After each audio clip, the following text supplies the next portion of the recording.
A edição de 2006 da Copa Libertadores foi a 47ª da maior competição de clubes do nosso continente, e um total de 38 equipes marcaram presença. Os representantes do futebol brasileiro foram o atual campeão São Paulo, o Paulista de Jundiaí, que jogou como vencedor da Copa do Brasil, e Corinthians, Internacional, Goiás e Palmeiras, que vieram através de colocações no Campeonato Brasileiro. Pelo segundo ano consecutivo, a final foi disputada entre clubes do nosso país, com o Internacional levando a melhor sobre o São Paulo com placar de 4-3 no agregado.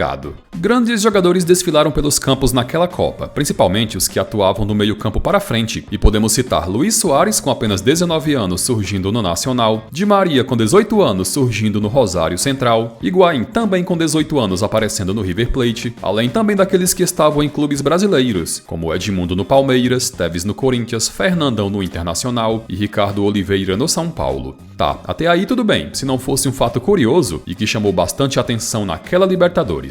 Nada menos que 14 jogadores terminaram empatados na artilharia da competição, cada um deles com 5 gols marcados, e teve jogador que alcançou essa marca jogando apenas a fase de grupos, além de o mesmo clube ter 2 artilheiros no elenco. O Palmeiras, que veio da fase prévia e acabou eliminado nas oitavas de final pelo São Paulo, teve em seu elenco 2 artilheiros, sendo eles o meio-campo Marcinho e o atacante Washington. A LDU, que alcançou as quartas de final, só sendo eliminada pelo futuro campeão Internacional, também teve 2 artilheiros no elenco, o meio-campo Patrício Urrutia e o atacante Agustín Delgado. No elenco do River Plate, os 2 artilheiros foram o meia Daniel Montenegro e o atacante Ernesto Farias. E o outro clube que também teve 2 artilheiros em seu elenco foi o Estudiantes, que parou nas quartas de final depois de ser eliminado pelo São Paulo. E os jogadores foram os atacantes José Luiz Calderón e Mariano Pavone. O El Nacional do Equador, que não passou da fase de grupos, teve em seu elenco o artilheiro Félix Borja. No vice-campeão São Paulo, o artilheiro foi o atacante Aloysio Chulapa, com 2 de seus gols sendo marcados sobre o Palmeiras nas oitavas de final.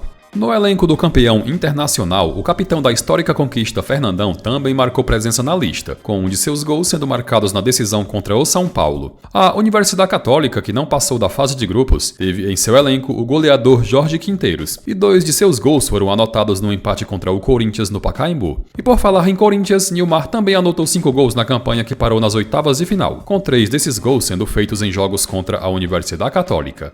E por fim, no elenco do Vélez Sarsfield, que parou nas quartas de final após ser eliminado pelo Chivas Guadalajara do México, tinha o atacante Sebastián Herreros, com ele sendo o único da lista que anotou um hat-trick em jogo contra o Rocha do Uruguai na fase de grupos. Como podem ver, foi um acontecimento raro e que muito dificilmente voltará a se repetir. E só para se ter uma ideia, a edição anterior a essa com mais artilheiros empatados havia sido a de 1999, quando 5 diferentes jogadores foram artilheiros da Copa, cada um com 6 gols marcados.